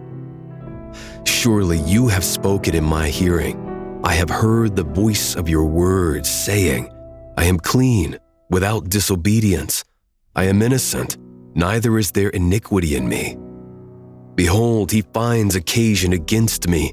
He counts me for his enemy. He puts my feet in the stocks. He marks all my paths. Behold, I will answer you. In this you are not just, for God is greater than man. Why do you strive against him? Because he doesn't give account of any of his matters. For God speaks once, yes, twice, though man pays no attention. In a dream, in a vision of the night, when deep sleep falls on men and slumbering on the bed, then he opens the ears of men and seals their instruction, that he may withdraw man from his purpose and hide pride from man. He keeps back his soul from the pit and his life from perishing by the sword. He is chastened also with pain on his bed, with continual strife in his bones, so that his life abhors bread, and his soul dainty food. His flesh is so consumed away that it can't be seen. His bones that were not seen stick out. Yes, his soul draws near to the pit, and his life to the destroyers. If there is beside him an angel, an interpreter, one among 1,000 to show to man what is right for him, then God is gracious to him and says, deliver him from going down to the pit. I have found a ransom. His flesh will be fresher than a child's. He returns to the days of his youth. He prays to God, and he is favorable to him, so that he sees his face with joy. He restores to man his righteousness. He sings before men and says, I have sinned and perverted that which was right, and it didn't profit me. He has redeemed my soul from going into the pit. My life will see the light. Behold, God does all these things, twice, yes, 3 times with a man, to bring back his soul from the pit, that he may be enlightened with the light of the living. Mark well, Job, and listen to me. Hold your peace, and I will speak. If you have anything to say, answer me. Speak, for I desire to justify you. If not, listen to me. Hold your peace, and I will teach you wisdom. Job, chapter 34. Moreover, Elihu answered, Hear my words, you wise men. Give ear to me, you who have knowledge. For the ear tries words as the palate tastes food. Let us choose for us that which is right. Let us know among ourselves what is good. For Job has said, I am righteous. God has taken away my right. Notwithstanding my right, I am considered a liar. My wound is incurable, though I am without disobedience. What man is like Job, who drinks scorn like water, who goes in company with the workers of iniquity and walks with wicked men? For he has said, It profits a man nothing that he should delight himself with God. Therefore listen to me, you men of understanding. Far be it from God that he should do wickedness, from the Almighty that he should commit iniquity. For the work of a man he will render to him, and cause every man to find according to his ways.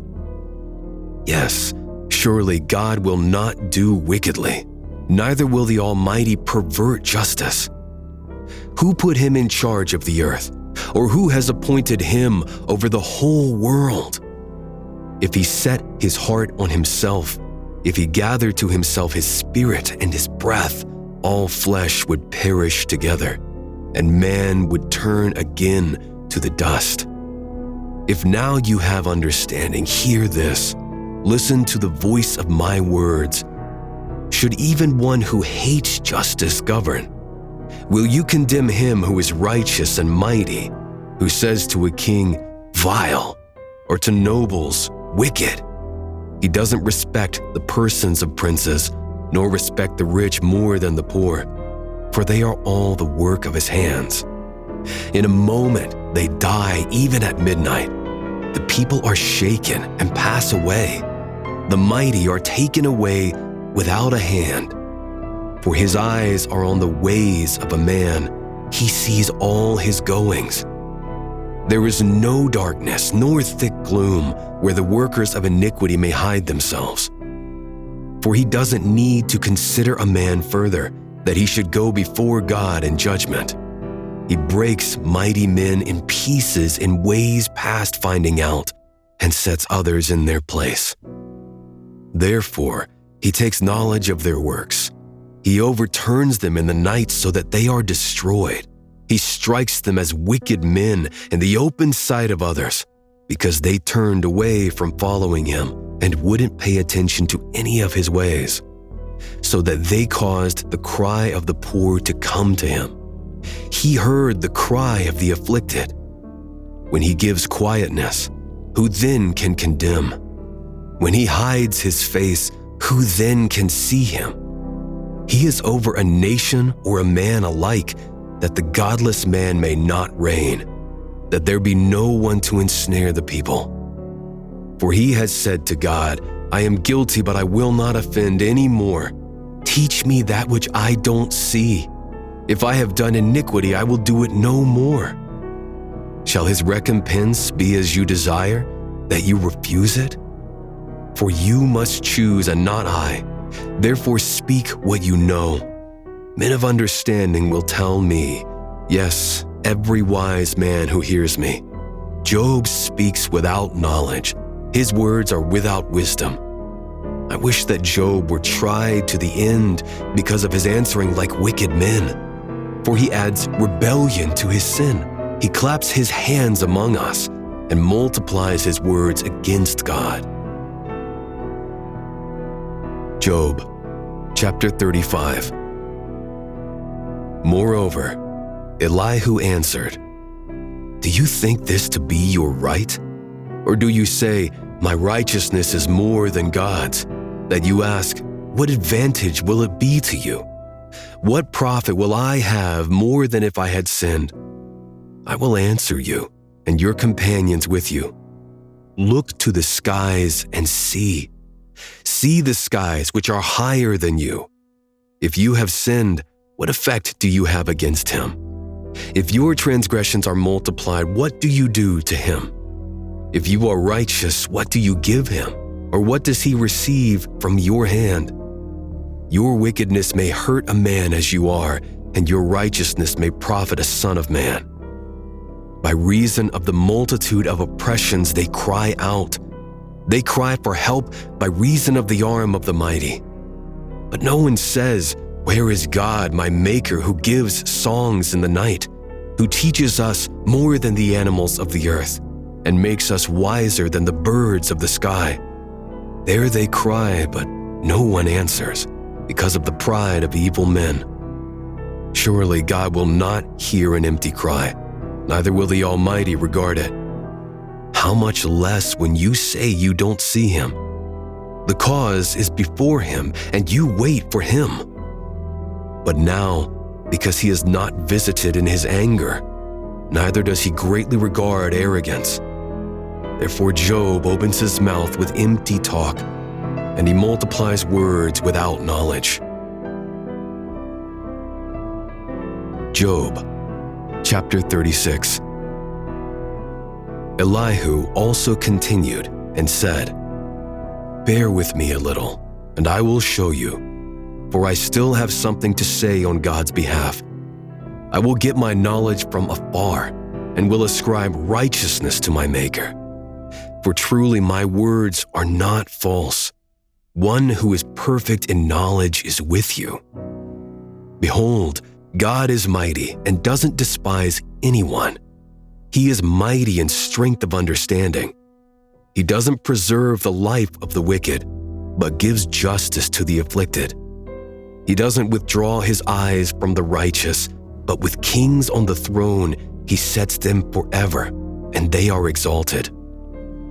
If they are bound in fetters and are taken in the cords of afflictions, then he shows them their work and their transgressions, that they have behaved themselves proudly. He also opens their ears to instruction and commands that they return from iniquity. If they listen and serve him, they will spend their days in prosperity and their years in pleasures. But if they don't listen, they will perish by the sword. They will die without understanding. They will die without knowledge. But those who are godless in heart lay up anger. They don't cry for help when he binds them. They die in youth. Their life perishes among the unclean. He delivers the afflicted by their affliction and opens their ear in oppression.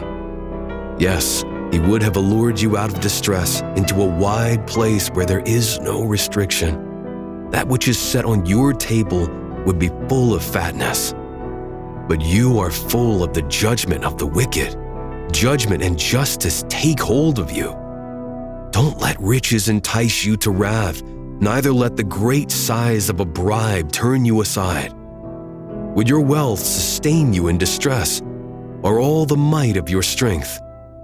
Don't desire the night when people are cut off in their place. Take heed, don't regard iniquity, for you have chosen this rather than affliction. Behold, God is exalted in his power. Who is a teacher like him?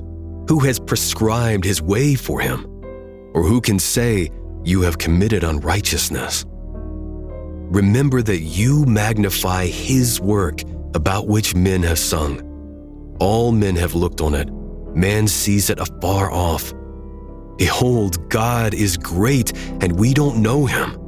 The number of his years is unsearchable. For he draws up the drops of water, which distill in rain from his vapor, which the skies pour down and which drop on man abundantly. Yes, can any understand the spreading of the clouds and the thunderings of his pavilion?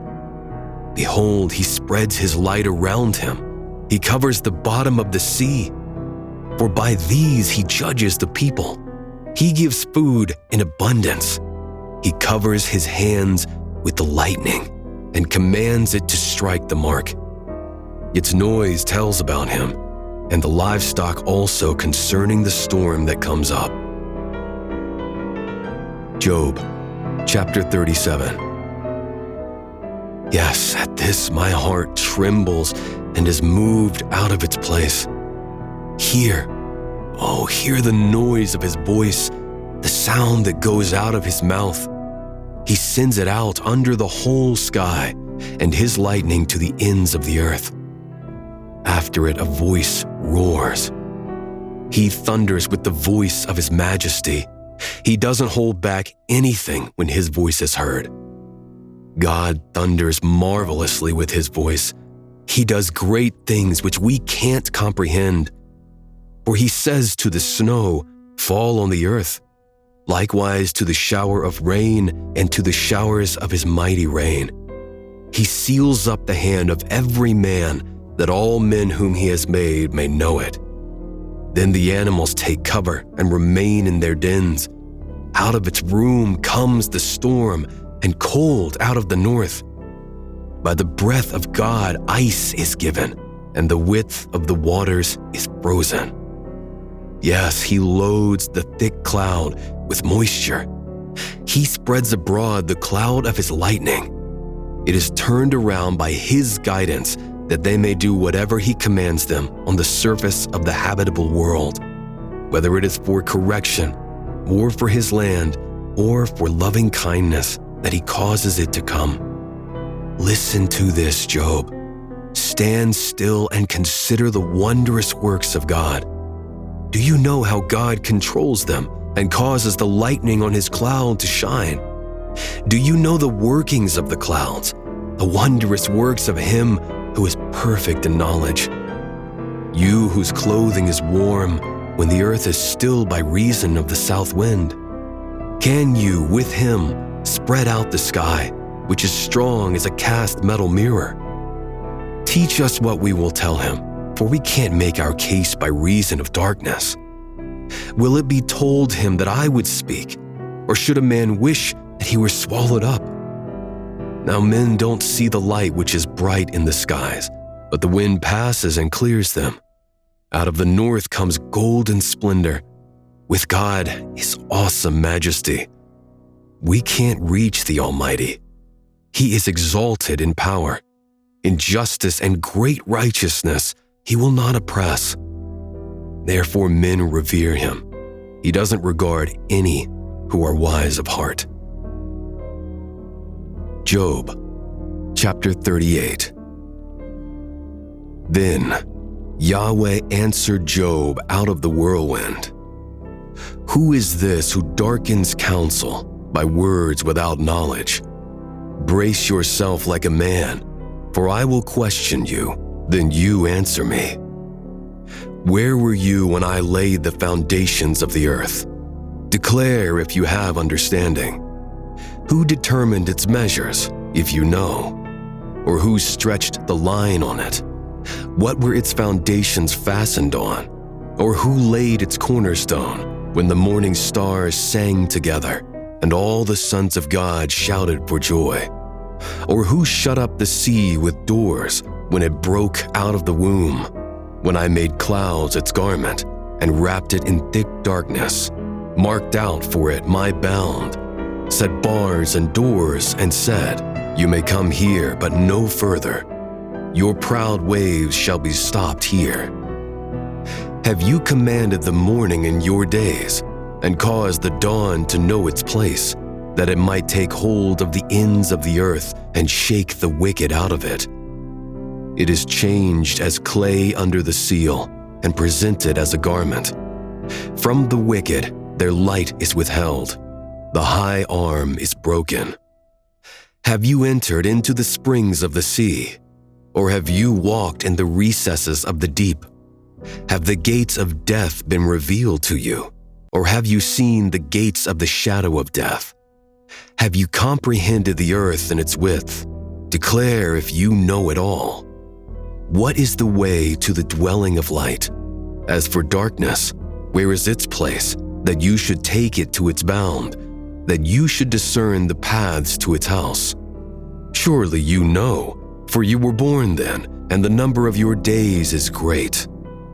Have you entered the treasuries of the snow, or have you seen the treasures of the hail, which I have reserved against the time of trouble, against the day of battle and war? By what way is the lightning distributed, or the east wind scattered on the earth? Who has cut a channel for the floodwater, or the path for the thunderstorm, to cause it to rain on a land where there is no man, on the wilderness in which there is no man, to satisfy the waste and desolate ground, to cause the tender grass to grow? Does the rain have a father, or who fathers the drops of dew? Whose womb did the ice come out of? Who has given birth to the gray frost of the sky? The waters become hard like stone when the surface of the deep is frozen. Can you bind the cluster of the Pleiades or loosen the cords of Orion? Can you lead the constellations out in their season? Or can you guide the bear with her cubs? Do you know the laws of the heavens? Can you establish its dominion over the earth? Can you lift up your voice to the clouds, that abundance of waters may cover you? Can you send out lightnings that they may go? Do they report to you, here we are? Who has put wisdom in the inward parts, or who has given understanding to the mind? Who can count the clouds by wisdom, or who can pour out the containers of the sky?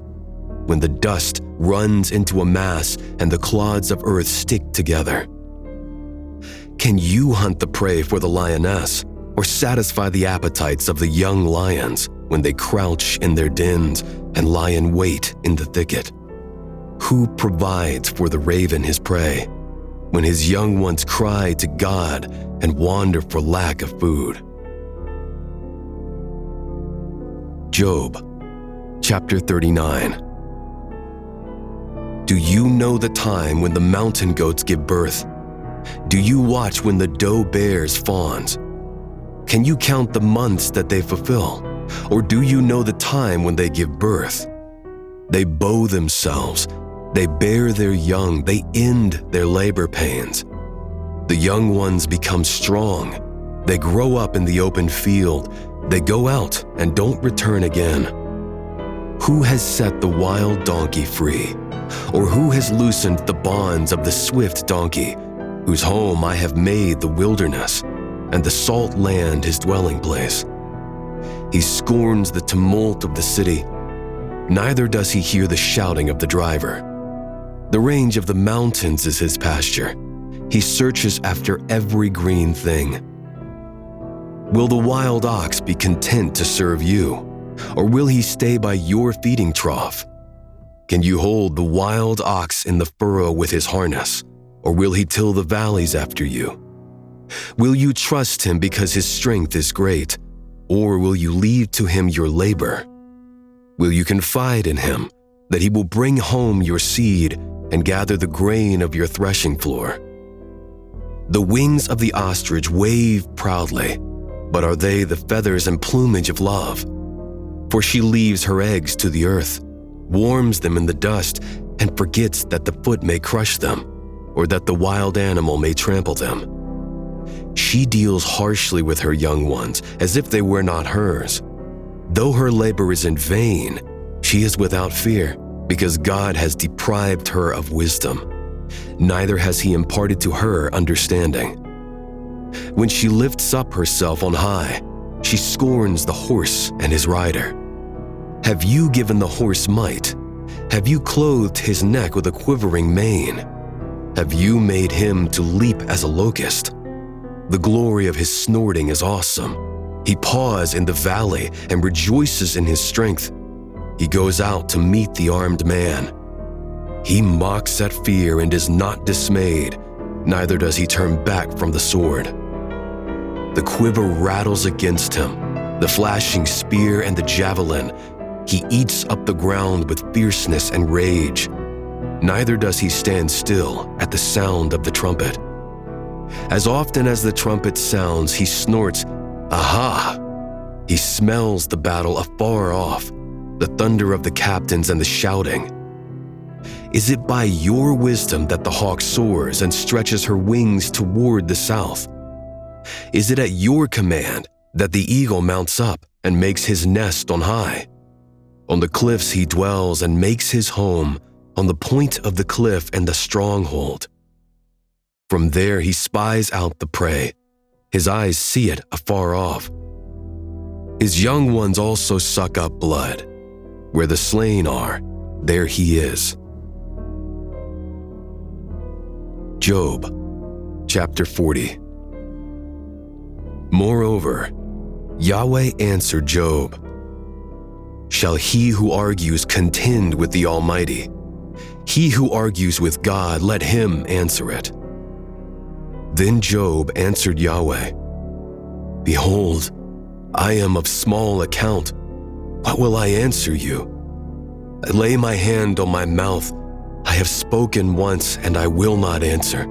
Yes, twice, but I will proceed no further."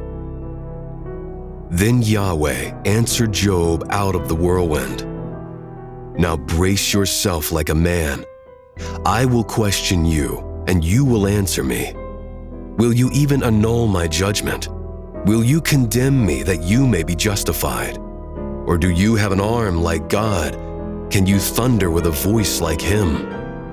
Now deck yourself with excellency and dignity. Array yourself with honor and majesty. Pour out the fury of your anger. Look at everyone who is proud and bring him low. Look at everyone who is proud and humble him.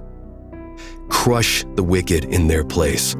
Hide them in the dust together. Bind their faces in the hidden place. Then I will also admit to you that your own right hand can save you. See now, Behemoth, which I made as well as you. He eats grass as an ox. Look now, his strength is in his thighs. His force is in the muscles of his belly. He moves his tail like a cedar. The sinews of his thighs are knit together. His bones are like tubes of bronze. His limbs are like bars of iron. He is the chief of the ways of God. He who made him gives him his sword. Surely the mountains produce food for him, where all the animals of the field play. He lies under the lotus trees, in the covert of the reed and the marsh. The lotuses cover him with their shade. The willow of the brook surround him. Behold, if a river overflow, he doesn't tremble. He is confident, though the Jordan swells even to his mouth. Shall any take him when he is on the watch, or pierce through his nose with a snare? Job, chapter 41. Can you draw out Leviathan with a fishhook, or press down his tongue with a cord? Can you put a rope into his nose, or pierce his jaw through with a hook? Will he make many petitions to you, or will he speak soft words to you? Will he make a covenant with you, that you should take him for a servant forever? Will you play with him as with a bird, or will you bind him for your girls? Will traders barter for him? Will they part him among the merchants? Can you fill his skin with barbed irons, or his head with fish spears? Lay your hand on him. Remember the battle, and do so no more. Behold, the hope of him is in vain. Won't one be cast down even at the sight of him? None is so fierce that he dares stir him up. Who then is he who can stand before me? Who has first given to me that I should repay him? Everything under the heavens is mine. I will not keep silence concerning his limbs, nor his mighty strength, nor his goodly frame. Who can strip off his outer garment? Who will come within his jaws? Who can open the doors of his face? Around his teeth is terror. Strong scales are his pride, shut up together with a close seal. One is so near to another that no air can come between them. They are joined to one another. They stick together so that they can't be pulled apart. His sneezing flashes out light. His eyes are like the eyelids of the morning. Out of his mouth go burning torches. Sparks of fire leap out. Out of his nostrils a smoke goes, as of a boiling pot over a fire of reeds. His breath kindles coals. A flame goes out of his mouth. There is strength in his neck. Terror dances before him. The flakes of his flesh are joined together. They are firm on him. They can't be moved. His heart is as firm as a stone. Yes, firm as the lower millstone. When he raises himself up, the mighty are afraid. They retreat before his thrashing. If one attacks him with the sword, it can't prevail, nor the spear, the dart, nor the pointed shaft. He counts iron as straw and bronze as rotten wood. The arrow can't make him flee. Sling stones are like chaff to him. Clubs are counted as stubble. He laughs at the rushing of the javelin. His undersides are like sharp potsherds, leaving a trail in the mud like a threshing sledge. He makes the deep to boil like a pot. He makes the sea like a pot of ointment. He makes a path shine after him. One would think the deep had white hair. On earth there is not his equal that is made without fear. He sees everything that is high. He is king over all the sons of pride. Job, chapter 42. Then Job answered Yahweh, I know that you can do all things, and that no purpose of yours can be restrained. You asked, who is this who hides counsel without knowledge? Therefore I have uttered that which I didn't understand. Things too wonderful for me, which I didn't know. You said, listen now, and I will speak. I will question you, and you will answer me. I had heard of you by the hearing of the ear, but now my eye sees you. Therefore I abhor myself, and repent in dust and ashes.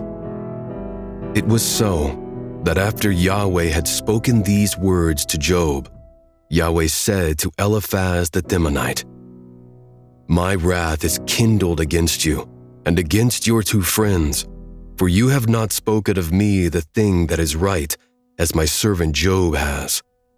Now therefore, take to yourselves 7 bulls and 7 rams, and go to my servant Job, and offer up for yourselves a burnt offering. And my servant Job shall pray for you, for I will accept him, that I do not deal with you according to your folly. For you have not spoken of me the thing that is right, as my servant Job has. So Eliphaz the Temanite, and Bildad the Shuhite, and Zophar the Naamathite went and did what Yahweh commanded them. And Yahweh accepted Job. Yahweh turned the captivity of Job when he prayed for his friends. Yahweh gave Job twice as much as he had before.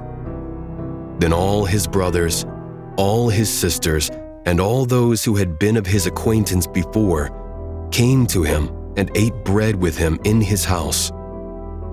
They comforted him and consoled him concerning all the evil that Yahweh had brought on him. Everyone also gave him a piece of money, and everyone a ring of gold. So Yahweh blessed the latter end of Job more than his beginning. He had 14,000 sheep, 6,000 camels, 1,000 yoke of oxen, and 1,000 female donkeys. He had also 7 sons and 3 daughters. He called the name of the first Jemimah, and the name of the second Keziah, and the name of the third Karen Hapach. In all the land were no women found so beautiful as the daughters of Job. Their father gave them an inheritance among their brothers. After this, Job lived 140 years and saw his sons and his sons' sons to 4 generations. So Job died, being old and full of days.